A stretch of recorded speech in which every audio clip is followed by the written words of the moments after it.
Welcome, everyone, to the live conversation with the European Training Foundation. This week, today, we are talking with the winners of our Green Skills Awards. In February, we launched a call for green skills. We were looking for good practices of innovation for skills development for the green transition. We had 130 cases from 39 countries, so it was naturally a very difficult choice to select the winners. But we managed, and today we have the three winners with us, who I would like to introduce. We have Ghada Krayem, a learner from Palestine. We have Selcuk Arslan, a teacher from the Ataturk Vocational and Technical High School in Turkey. And we have Rajesh Khambayat, the Joint Director of the Central Institute of Vocational Education, Bhopal, India. Welcome to you all. Congratulations and thank you for being here. I would also like to give a warm welcome to all of you, our audiences, wherever you are following us from. And please let us know who you are, where are you from, and post any questions you have in the chat. So I will start this session with a question to our first winner, to Ghada Krayem from Palestine. And Ghada is here with us today with Inas, our interpreter. So Ghada, let me say a little bit about your amazing good practice, which was the most popular with all our voters. And your story will be an inspiration for many. So you come from Palestine, you did the vocational training on installation, operating, maintenance and programming of solar photovoltaic systems at UNRWA, the Technical and Vocational Education and Training Center in Gaza. So Ghada, please tell us, what motivated you to undertake this training? Where did your interest in solar power come from?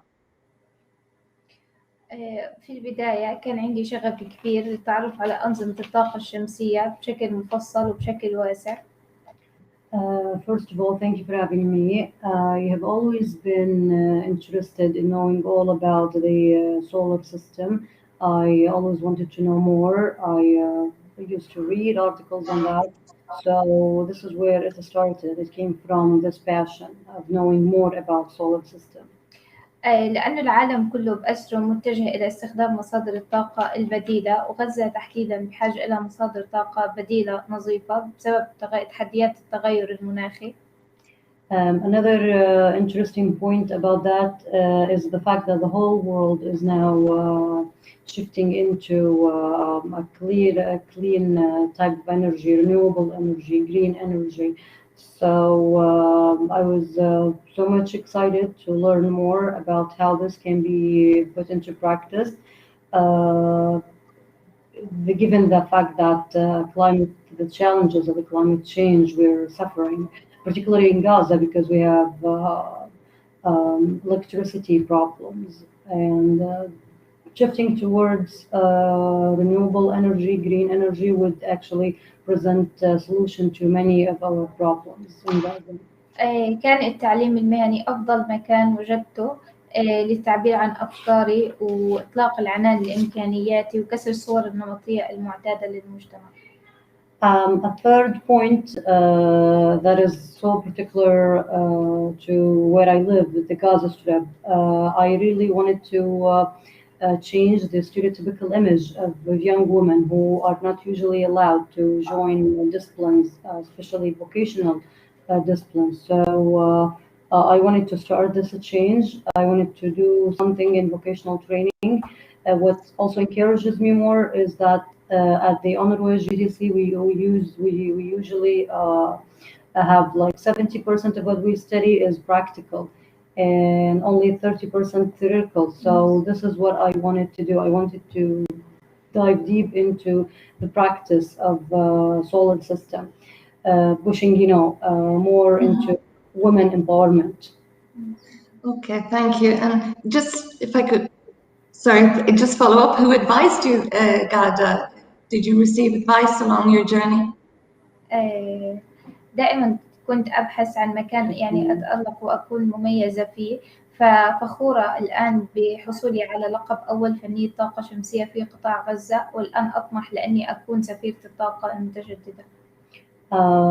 She says she's so proud of being selected, being the first winner of this award. One thing she wants to add is that she wants to be the ambassador of clean, renewable energy. Yes. So that's something she's looking forward to have. That's wonderful. Thank you. And I'm sure you will be a brilliant ambassador. Thank you, Ghada. And now I will move on to our second winner, to Selcuk, Arslan. I will just give a brief introduction before I hand over to you, Selcuk, to tell us more. So Selcuk is a teacher, and his school, as a teacher and his school, they took the initiative of training all their students about sustainability, and especially during the pandemic. You've organized many online activities, and I have specifically written here on the theme of synchronous and asynchronous environment. Let you explain to us exactly what that means. And I know, final point I will make is that your students, they calculated their carbon footprint with their own software. So fascinating. Selcuk, tell us more. How did this project get started? Thank you, Denise, for your question. First of all, I would like to congratulate my friends from Palestine and India who were awarded for their excellent works. Also, congratulations to all the finalists who made it to the final. All the works were high quality. Vocational high schools in Turkey sometimes gave face-to-face and sometimes online training, depending on the situation of the pandemic. I'm an information technology teacher. I had to apply the lessons I gave, and somehow I had to do this lesson online. In my coding class, I presented some programs and competitions to my students and motivate them. Let me give some details now. The FCH Go project is a project to raise awareness about hydrogen fuel cells supported under Horizon 2020. There was a competition organized as part of the project. In the competition, in which students from all age groups organized educational materials introducing hydrogen fuel cells. We were selected winners nationally. My students did a literature review at the first stage. Then they developed a software with C# programming language. They gave some information to the users and asked questions. They gave feedback on wrong answers. Points were also collected for correct answers. In the software prepared using gamification, those who learned basic information about hydrogen won an expert badge. This project also won international first place in the past weeks, and this was proud for me. Another study was the carbon footprint calculation software you mentioned.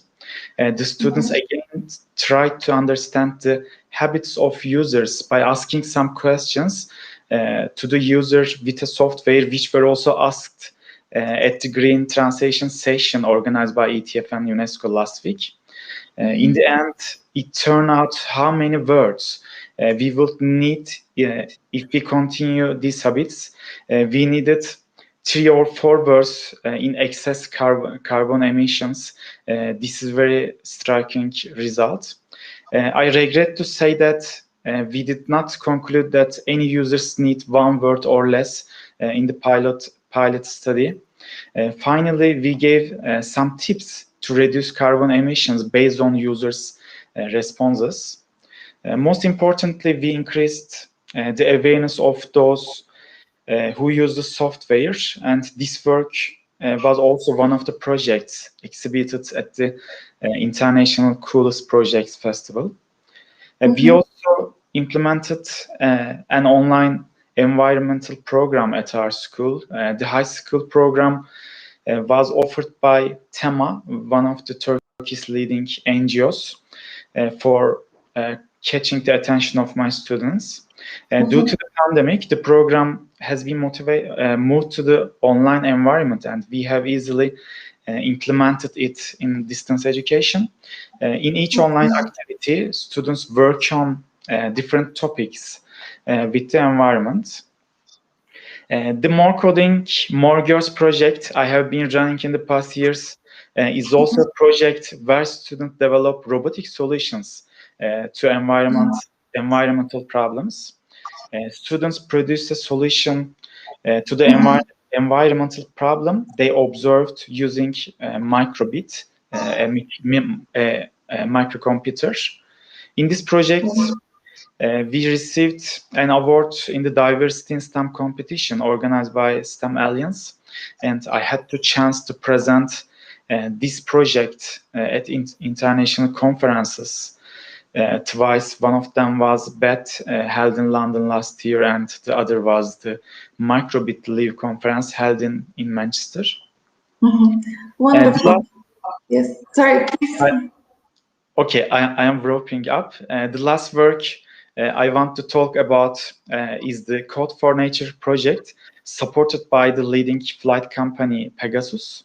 As part of this project, we taught coding to students studying in a disadvantaged region for 2 days. We associated coding with nature, and students both wrote code and developed a different perspective on environmental problems. As you can see, I teach coding with an interdisciplinary approach. I want students to develop technological solutions, especially for environmental problems. In this way, we can raise a more conscious human resource. Very good. Thank you very much, Selcuk, for that. Also, as an avid, as a nature enthusiast, I mean, it's wonderful to hear. We have a question that has come through in our chat, which is asking about how you motivated your students. Was it not challenging, especially at the time of the pandemic and the restrictions that they were facing? When you are face-to-face with students, sometimes even a glance can motivate them, but it was a bit difficult in distance education. But I think I overcame this problem. In fact, my students won a lot of awards this year. I have mentioned some of them before, but they also receive awards, especially in entrepreneurship competitions. And more importantly, they produced solutions to different problems. As for the carbon footprint, they had to collect some data first while preparing the project. Meanwhile, they also calculated their own carbon footprint and said it was too much.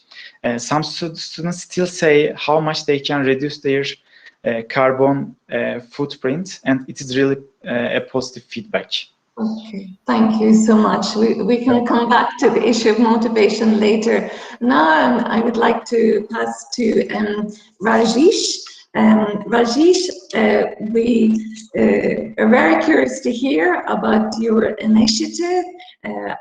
Again, I will just give a brief outline. It's you're representing the Central Institute of Vocational Education, Bhopal, and in your institution, you give education to children grades 9 to 12 about green skills. You've introduced it as a key component of the curriculum. So would you like to tell us a bit more about how this program started? What was the, let's say, what spearheaded this initiative? Thank you, Denise, for having us on this platform. Let me start by thanking ETF for giving us this opportunity to participate into such a wonderful program and event. And I also join with Arslan, congratulating my other participant who participated from the different countries on green practices and all that. My firm belief is that every example which was submitted is an inspiring example in some way. And I must congratulate all of them for doing some big part of them in restoring our environmental credibility and all that. Now, coming back to the example, why we have introduced green skills. Let me begin telling you that I was working as an international consultant with Colombo Plant Staff College, Manila, Philippines. And during my stay, we organized a very important event, and it was an international conference on education for sustainable development in technical and vocational education and training. During the event, Dr. Shamal Mazumdar, the former Director General of Colombo Plant Staff College, introduced the concept of greening technical and vocational education and training. So that was one of the starting point, I would say, which attracted my attention. Subsequently, I also worked with him in UNESCO UniWalk. And it reaffirmed my belief that we need greening TVET into our system. I joined PSS CIV Bhopal in 2017. And I realized that this institution has a very important role to play when it comes to vocational education for a country like India, which is so diverse, so big country. When we examined the vocational education, we found that initially the focus was on development of vocational skills or occupational skills. I visited industries, we interacted with the industries, and we realized that industries are finding the employers or the graduates are not acceptable by the industry. And one of the reasons the industries are not accepting our graduates was of the limited employability skill among the students. And that is why we also felt that there is a need to have employability skill into our program.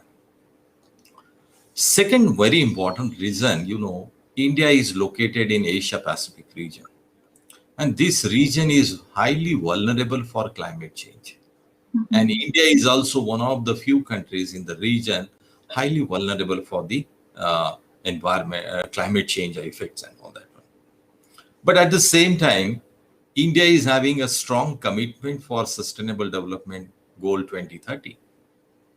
You'll be pleased to know that India is going to set up world's largest solar power plant with a capacity of 450 gigawatt. So on one side, there is a climate change, which is happening a phenomena, but at the same time, government is also keen to address the problem by promoting renewable energy sources and all those things. One of the reasons we also realize that the problem of this unsustainability is because we always believed on economic growth at the cost of the environment. And our firm belief is that we need a fresh thinking, a new thinking, that new methodology of teaching, new content for sustainable development. Last but not the least, because vocational education provides large number of workforce in Indian industry. And this workforce will be some way involved in recreating the natural resources in different products and services. And that's why we believe that if we can educate these students who are enrolled into vocational education program, we can feel that vocational education play a very important role for realizing the goal of Sustainable Development 2030. And that was our starting point of bringing green skills into the forefront as a part of employability skill into vocational education in India. Thank you very much, Rajesh, for a very expansive answer. In fact, I have here some of the statistics of your initiative. It covers 27 states, 10,893 schools, and it is benefiting 1.2 million students in preparing for the future. So congratulations with your initiative, and we will and some more later in the session. We have a few additional questions. For now, in fact, Rajesh, you have inspired me to turn now to Ghada, also based on a question that we have received in the chat. Ghada told us earlier that her training program was 70% practical and 30% theoretical. And I would just like to ask Ghada, of her practical experience, where she undertook her practical experience, and what was her experience of the training and the trainers that she had.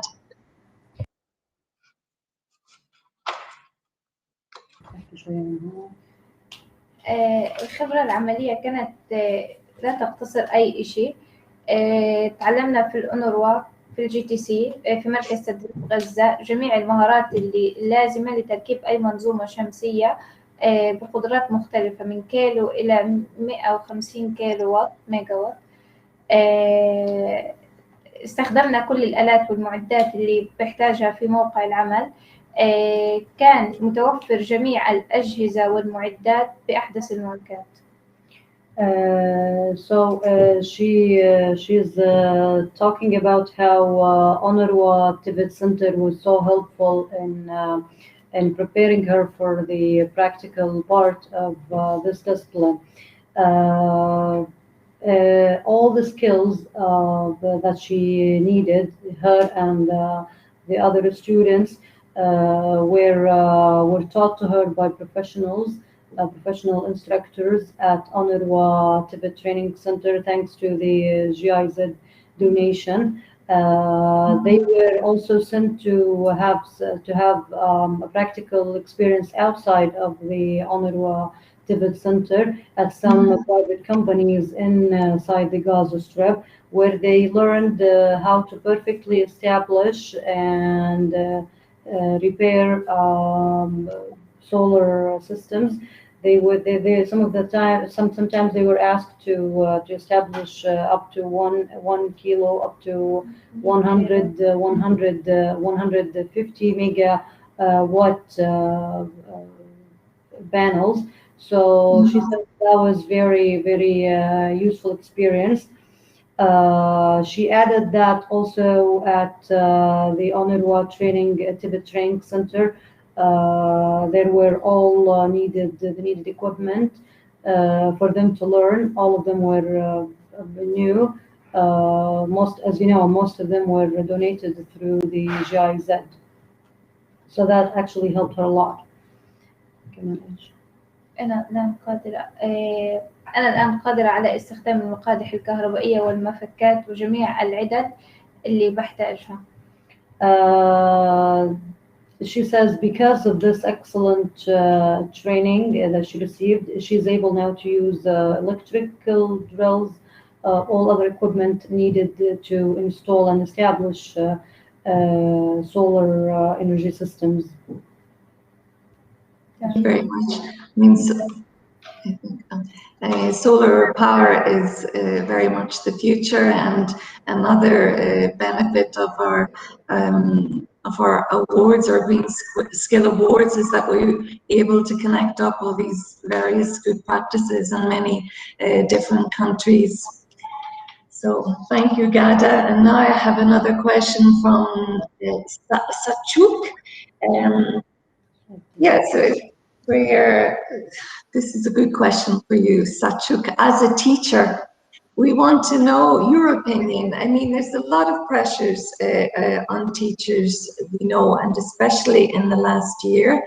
And they have, of course, been the champions during the pandemic and going online with all their teaching. But still, it's a lot of pressure, responsibility. And on top of that, we are expecting them to be the champions of the green transition. Do you think we're asking too much of teachers? Thank you for your question. Yes, no one was ready for the pandemic, and schools were suddenly closed, and it was necessary to act quickly. I can clearly state that the teachers quickly adapted to the process. In doing so, they had an incredible collaboration. Teachers took the initiative when education systems didn't know when to do either. They started by gaining the basic competences for distance education. As of today, I can say that all teachers in the world have moved their lessons to distance education, so I congratulate to all my colleagues. This process also improved teachers' digital skills. They will integrate technology into their lessons more easily in the post-pandemic period. In fact, I think students are bored with traditional methods. We can say that the pandemic has been turned into an advantage. In addition, when we think that the future professions also require digital skills, it is very useful for teachers to be models for their students. Teaching is not a profession that can be continued with that knowledge once you graduate from university. Teachers need to be in a continuous professional development cycle. And thanks to technology, this is now very easy. You can attend training anywhere in the world. You can cooperate with colleagues from other countries, and these are really important. In fact, the rapid change in the world, and mostly importantly in technology, has made it necessary.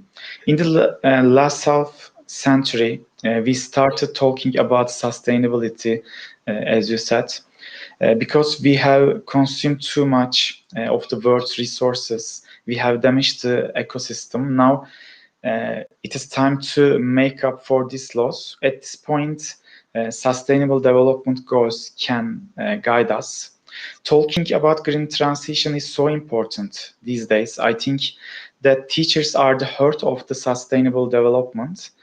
Similarly, the heart of the sustainable development goals is the number four goal of high quality education. And therefore, education is a key to sustainability. Yes, it will be a new effort for teachers, but teachers will be the ambassador of this process. In my doctoral thesis, I researched how can we achieve sustainable development goals using STEM education. When I examined the STEM policy documents of the countries and the views of the stakeholders who have roles and responsibilities in STEM education, I found that we should prefer innovative teaching approaches to make the world a better place. In summary, teachers and their professional developments are the center of all these efforts. Mm-hmm. Yes, absolutely. I would like to hear, Rajesh, your viewpoint on the teachers, the challenges teachers are facing. Do you think we're asking them too much of teachers? Of course, to be very honest, teachers are facing challenges. And more particularly, as we are going through a transition because of COVID-19, definitely there is a pressure on teachers across the world. On one side, they have to manage with the technology, and another side, they have to manage with the content. Many of the teachers are not comfortable with using this kind of technology because of lack of digital skills and all that. So that is also putting enormous pressure on them. But I'm telling you, frankly, as I could see, in a very short period of time, majority of the teachers have started adopting to this new platform. And they are able to reach out to the students in the most creative way, most innovative way, using the technological tools they are having at home, and whatever the gadgets they are having, whatever equipments, whatever items at the home they are using for demonstration also for the students. So that is already taking place in many places across the world, including India. Yes. Thank you. Yes, I think that in spite of the challenges, here we have 3 outstanding practices for green skills, and each practice, teachers were central. In fact, my next question for you, Rajesh, is in fact about the success factors about your initiative. We know that India is storming ahead in the green transition, and we would like to know, also based on a question that we've received, what would you say are the success factors of your initiative? We all know India is the second youngest country in the world. Our large population belongs to the age group, and the average age is around 27.9. And these youth are going to be our future workforce. This is very, very important. And when India is having a strong commitment for sustainable development 2030, so there are 4 major factors I believe has played a very important role in our success. The first one is the strategic focus. Our focus was on catching them young. Because if we can develop the attitude, if we develop the awareness, we prepare the mindset of the young people, probably adopting environmental friendly practices, adopting positive approach for saving the environment, adopting the new technology which is environmental friendly will be much easier for all of us. So that's why our strategic focus is number 1 critical success factor, I believe. Second thing is, I believe that it was a collective decision making. Transparency is very, very important when we are taking decision. And our emphasis was on building green culture, promoting professional ethics when we talk about environment. And the most, I believe, the most important is care and value our environment. I think these 4 factors has strongly put success in our effort that we were trying to accomplish as a team when we were formulating the curriculum and changing the vocational education programs in India. Thank you. Thank you very much, Rajesh, for your inspiring response. I have one more question for Ghada and for Selcuk. Ghada, we heard just from Rajesh about the young population. We know in Palestine, in Gaza, very young population. And I would like to know from you, what would you say to your counterparts, to other young people about your experience? What would you advise them if they're making decisions about their future studies?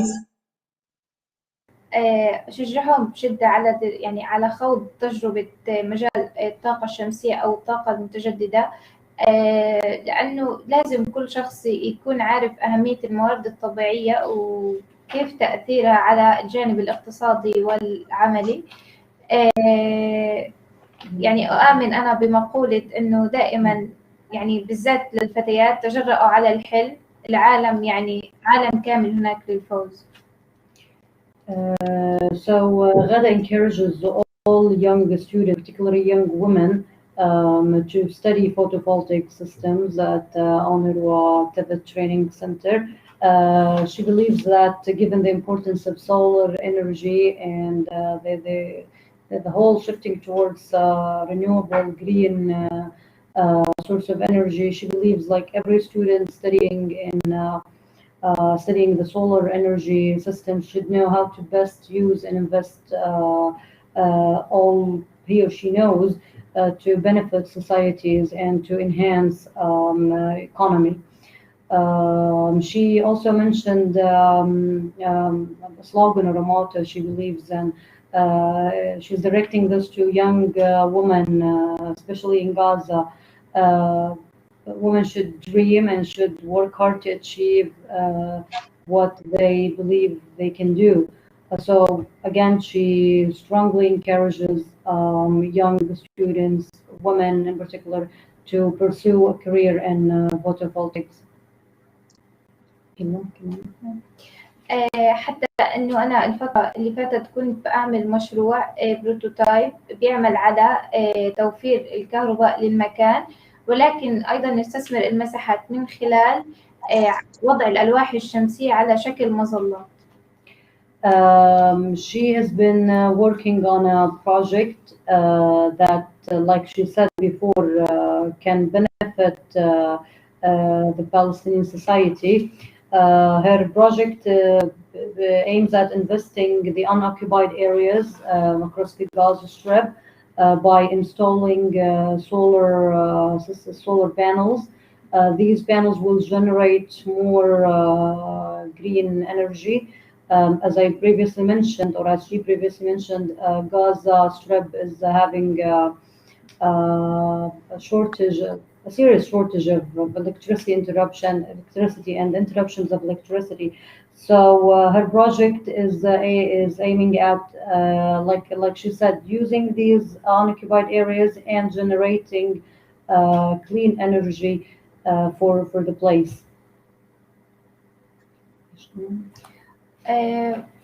فخورة جدا بمشاركتي بمسابقة المهارات الخضراء. شكرا ETF على هذه الفرصة. She wants also to add that she's so proud of being part of the Green Skills Award. She's so happy that she got the chance to participate and to win. She also thanks everybody who has supported her and extended help throughout her journey. Okay, thank you so much. And I have a final question for Selcuk. Also, in your program, did you have an equal participation of young women, young men, or did you have to make any special effort to include either in your program? Yes, I have, for example, one group of my students developed a system for smart agriculture, and it is, I think, very important for green transition. Now they are continuing their project about smart farming. They collect some data with sensors, and it is very important for distance control. And after that, they collected these data on cloud, and after that they developed a mobile application, and thanks to this application they can control the farm from distance, and it's a good way for smart agriculture system. And we have a lot of different and small projects we conducted with my students, because it is very important for conducting this project, because in schools we give some theoretical information to students, but if we don't convert them to practice, I think we cannot achieve our goal. Because of that, project-based learning is very important in our country. That's okay. Thank you. You're welcome. Thank you. I would just say one word also to thank all. We have a number of watchers from many places. I see from Italy, from Azerbaijan, also from Turkey, that they are giving you all your congratulations for this award. And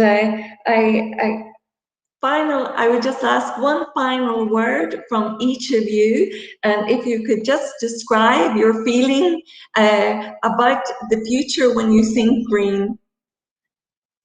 Rajesh.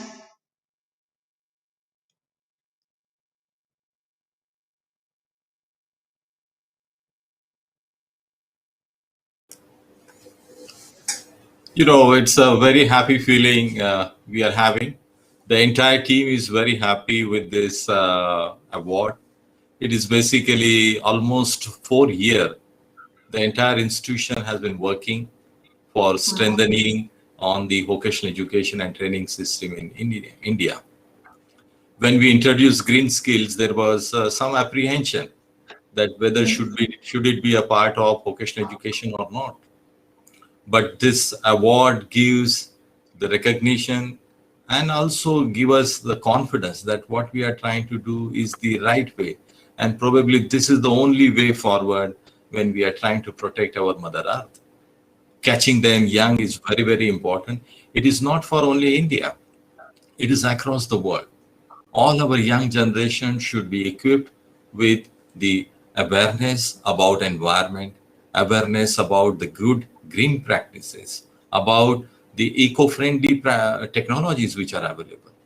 And most importantly, we also need to change their mindset.